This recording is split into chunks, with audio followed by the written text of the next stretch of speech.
just go ahead and get started. You're good, Rachel? Yeah. Okay, great. Thanks everybody for coming. We are filming this and getting still photographs. My name is Mike Tidwell. I'm Executive Director of the Chesapeake Climate Action Network, as well as the CCAN Action Fund, the latter being one of the organizers of today's event. And I am pleased to welcome all of you to this press conference to announce the launch of a campaign that is aimed at getting the Clinton Foundation to take action to divest from ExxonMobil and indeed from all fossil fuels. Today we are announcing that we have sent an open letter to the leaders of the Clinton Foundation. It has been signed by 15 national and regional organizations and 5 prominent individuals. Those groups include organizations ranging from Food and Water Watch Action Fund to the youth organizing group Energy Action Coalition, and the individuals include actors Susan Sarandon and Mark Ruffalo, as well as climate activist Tim DeChristopher and the Reverend Lennox Yearwood. This initial list of signers of this letter to the Clinton Foundation represent literally millions of people who are in support of strong action to address climate change and the climate crisis and to get serious about the urgently needed swift transition away from fossil fuels and onto a path of truly clean renewable energy and energy efficiency.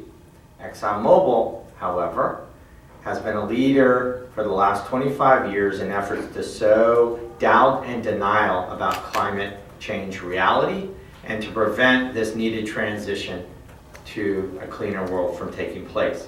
ExxonMobil did this despite the fact that their own company scientists, as early as 1977, had reported to the top leadership of then Exxon that the Earth's atmosphere and oceans were in fact heating up, that this would keep happening if fossil fuels continued to be the overwhelmingly dominant source of the world's energy, and that this would lead to dangerous consequences in the 21st century.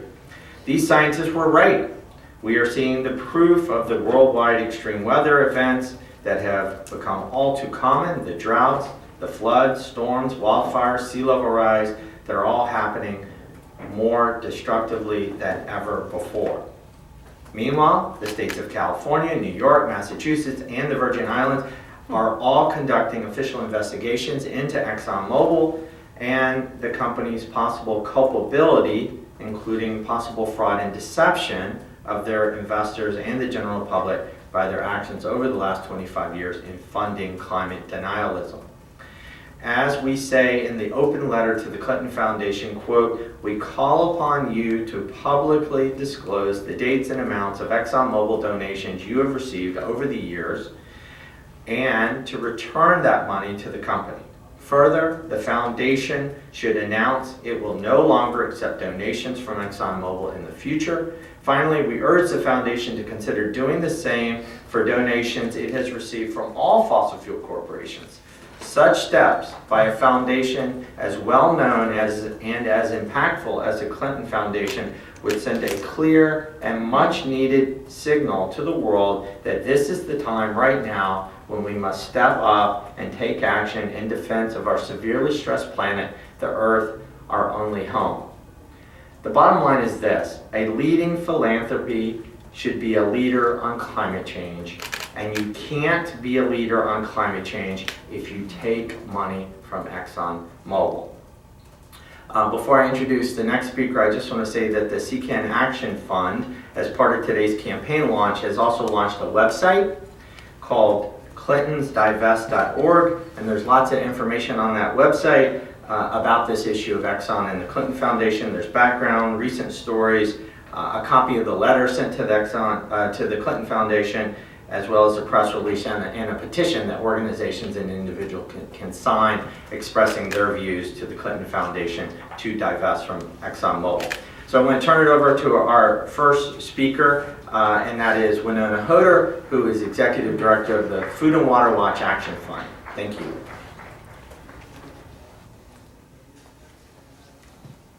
Thank you so much, Mike, and thank you to everyone who came today. When future historians pass judgment on the 21st century, Exxon will be at the top of the list, committing the worst crimes against the earth and its inhabitants.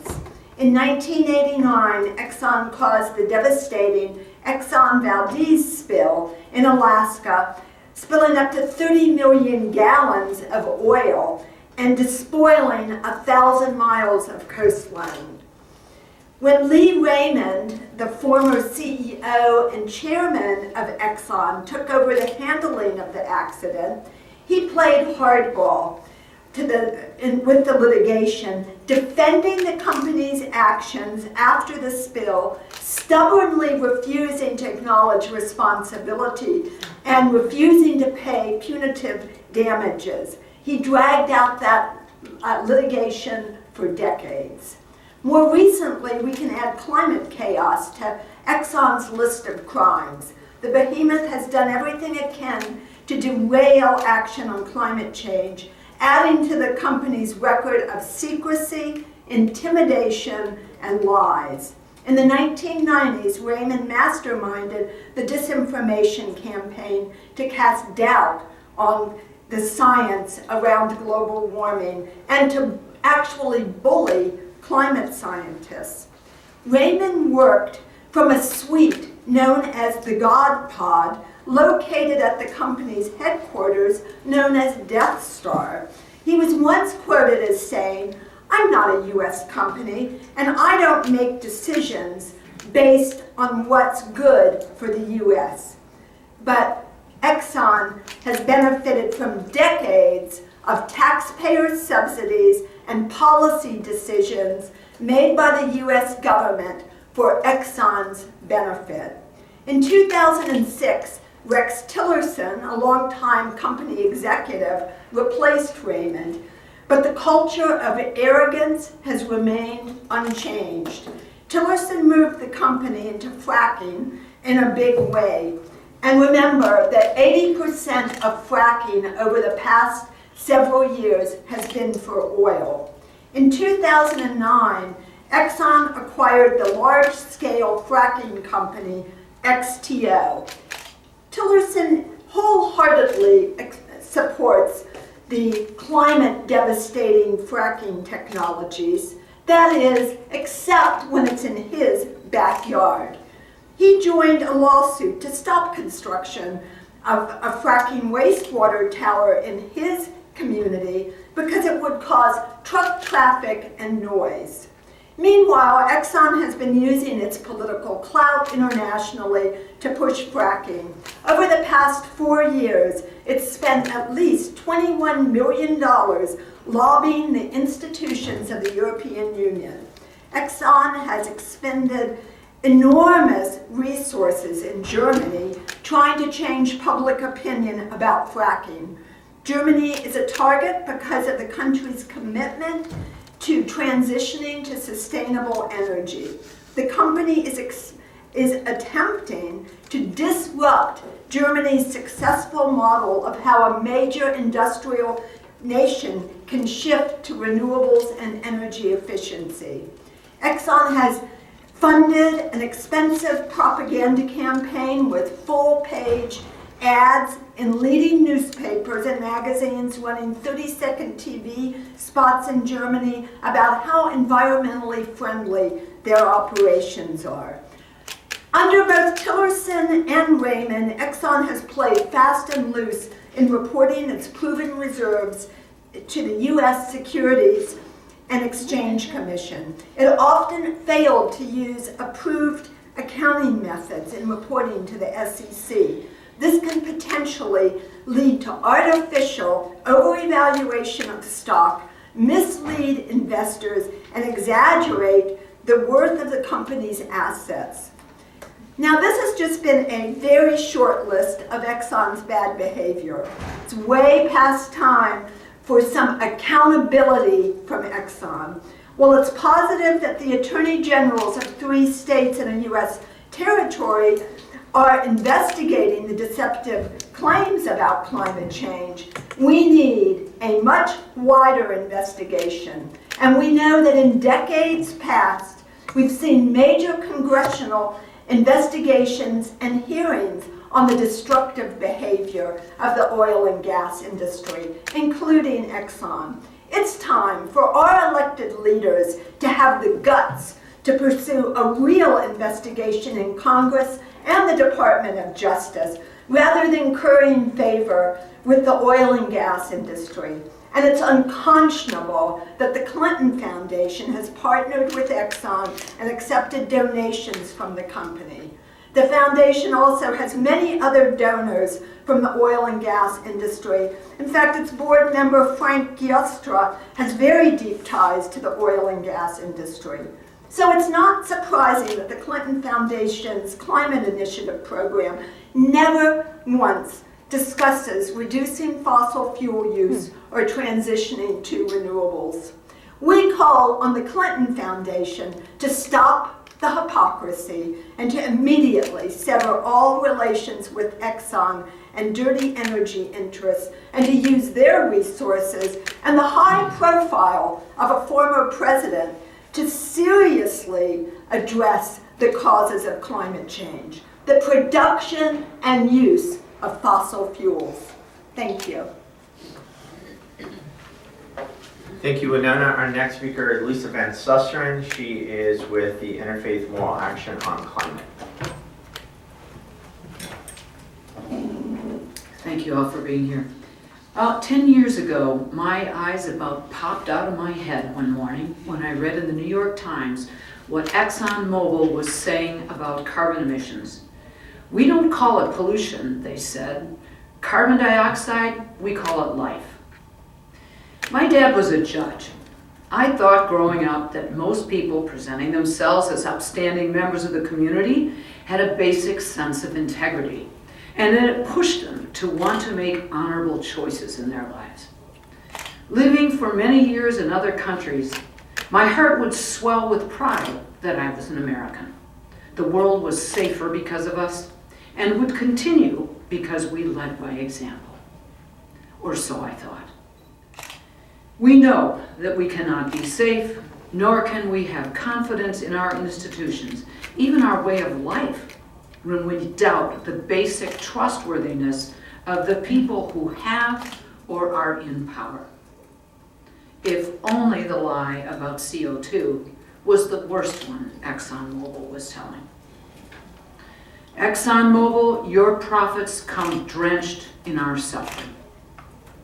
As a psychiatrist and expert on the psychological impacts of climate change and a former profiler at the CIA, I say with certainty of the deepening threats to our national security and the growing sense of dread, both here and abroad, from the rising physical and psychological damage that is following in the wake of our world turning upside down from climate change. Jihadists use climate change as a rallying cry.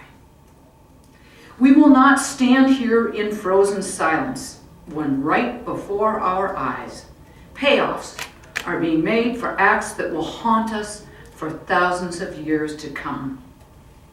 Payoffs that undoubtedly have additional strings attached.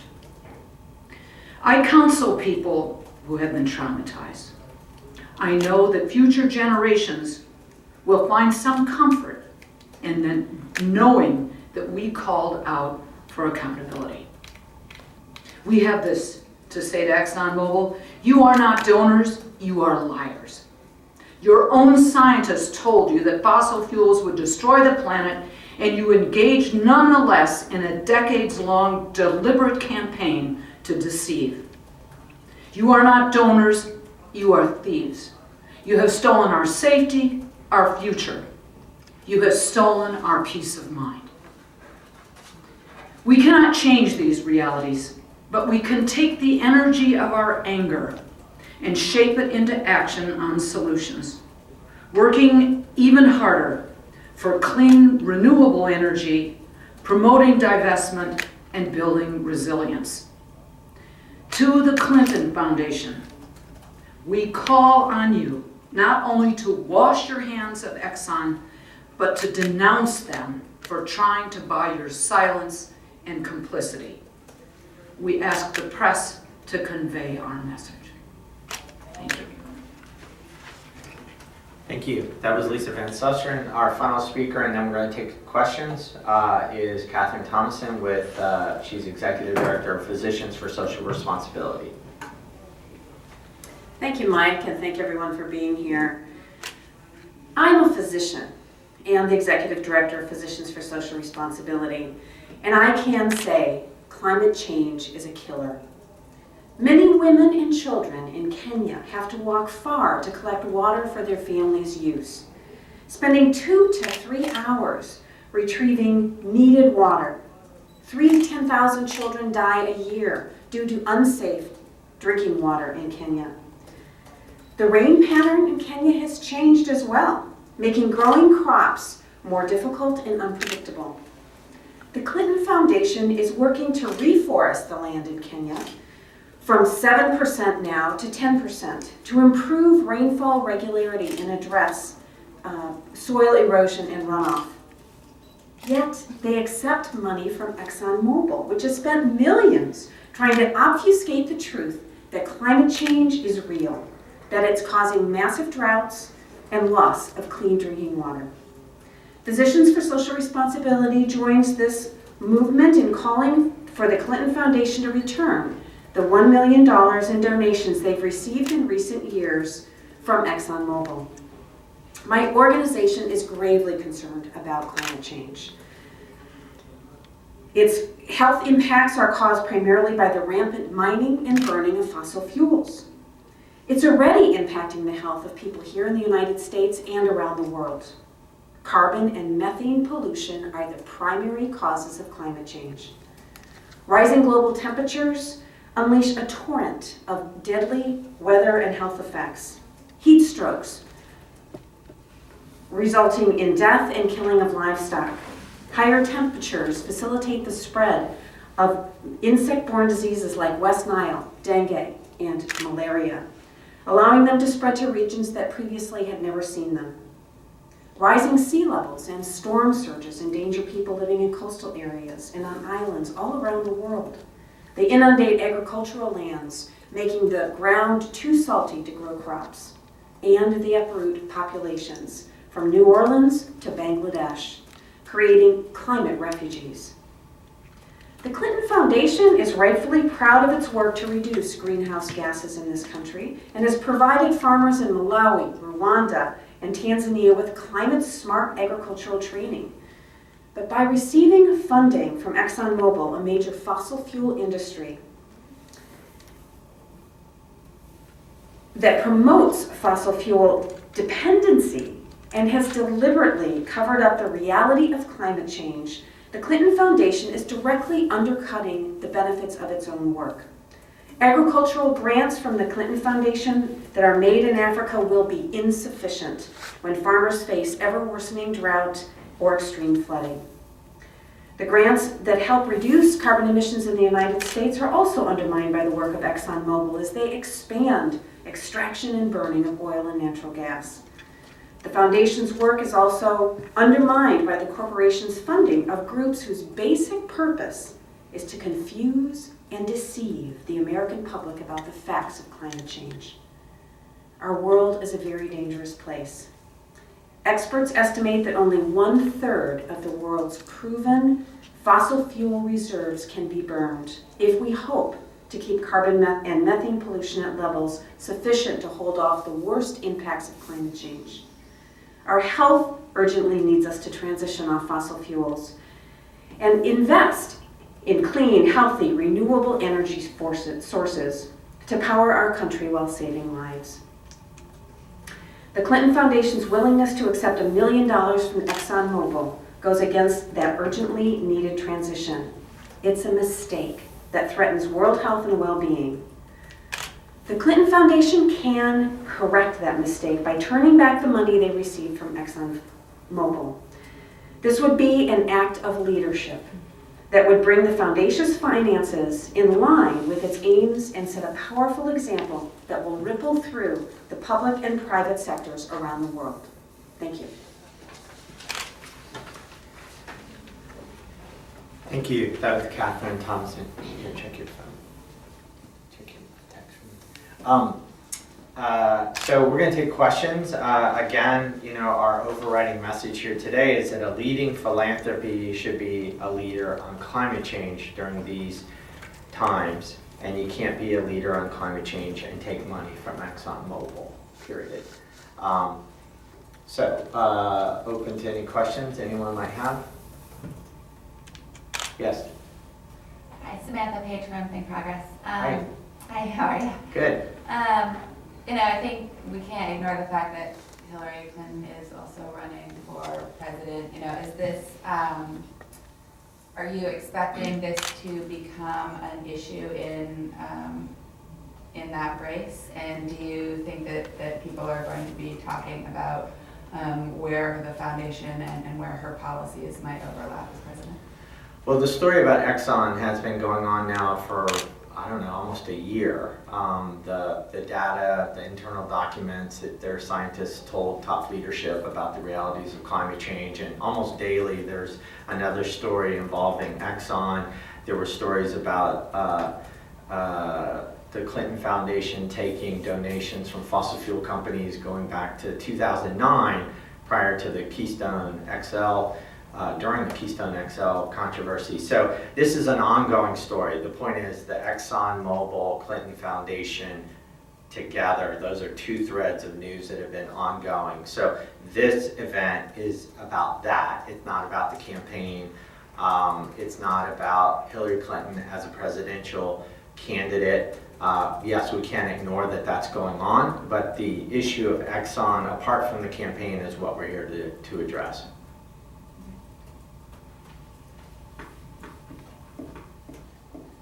Yeah. I also had a question for you. It sounded like you were suggesting that the influence from fossil fuel industries investing in the Clinton Foundation has to some extent reduced or mitigated their willingness to really act on climate and encourage transition away from fossil fuels.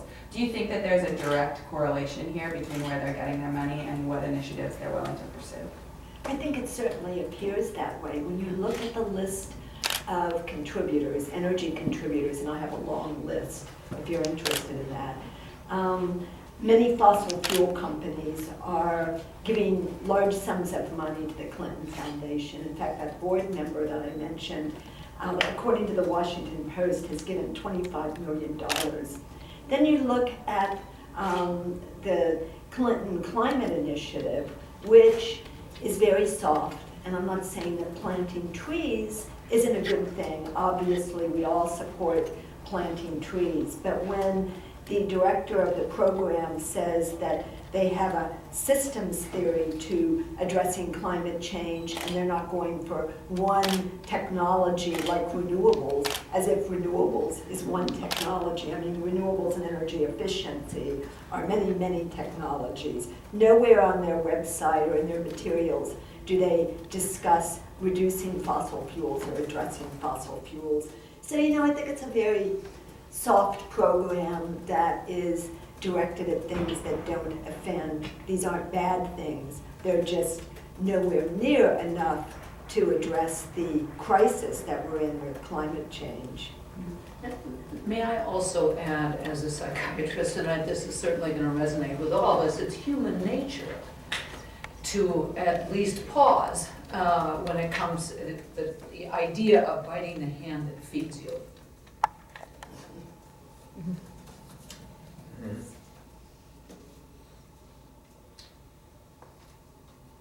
Any other questions? Sure. Well, I'm just going back to the campaign issue. Do you think people should then withhold their vote from her if she doesn't do this? Again, I don't have an opinion on that. And do you think it relates to her position on fracking? Go We ahead. believe that all candidates should be prioritizing climate change and making promises that in the future that addressing climate change will be a major part of their platform, and we believe that is true of Republicans and Democrats. What she said. Do you Yeah. do you take issue with groups like the League of Conservation Voters endorsing Clinton? They have endorsed her environmental platform. I mean, do you think that they shouldn't be endorsing her? Do you think that they should have endorsed Sanders instead? You know, we are a organization that does not make endorsements. We would like to see all candidates take this issue very seriously, and you know, the groups that look at these environmental issues base their decisions on the policies of candidates, both Democratic and Republican. The Clinton Foundation, of which Hillary Clinton was a board member until I think about a year ago, is one of the largest philanthropies in the world. Last year they gave away almost $200 million. They have star-studded conferences all over the world. They get more press probably than any foundation in the world, including the Gates Foundation. They are a high-profile, highly capitalized operation associated with the Clinton name. And it's because of that influence that they have, I and others who are part of this campaign find it highly disappointing that the foundation doesn't do more on climate change, as Winona said, but also that they would ever consider taking money, not just from ExxonMobil, but a whole host of fossil fuel companies. And again, as part of that high-profile leadership, it strikes us as incumbent upon them as leaders who say they take climate change seriously to return the money they've gotten from ExxonMobil. How that feeds into anybody's political campaign is what it is. We're focused on the foundation, the Clinton Foundation. The Clinton family has put themselves out there on this issue, and it's time for them to do the right thing. Can I add to that? I know that we intend to continue scrutinizing the donors and the policies of the Clinton Foundation because, as Mike says, of the amount of money they have. And, you know, I think it's pretty shocking that their board members have, that a board member like Frank Giestra is involved in many natural resource financial services companies. He sits on the board of directors for a company that is now called Pacific Exploration and Production. It owns natural gas and oil assets of 852,000 acres in Albania, 170,000 acres in France, 1.6 million acres in Australia. And Bill Clinton and Giestra put together a major oil deal in Colombia in 2007. I mean, I think that we need more accountability of philanthropic organizations that have these kinds of relationships. And when we face a situation where major cities are going to be inundated with floodwaters by the end of the century, and we're not taking immediate action, I just think that that is so completely unethical. And if you look at their long list of energy donors, I mean, I am outraged. So I can say that we're going to continue putting pressure on the Clinton Foundation. And let's also add that in contrast to other issues, once you make a policy and you correct something, you've got free sailing. Climate, we can say all we want to, but there are no exit ramps. What we're doing today is going to have consequences for thousands of years. So we need to make this a priority now.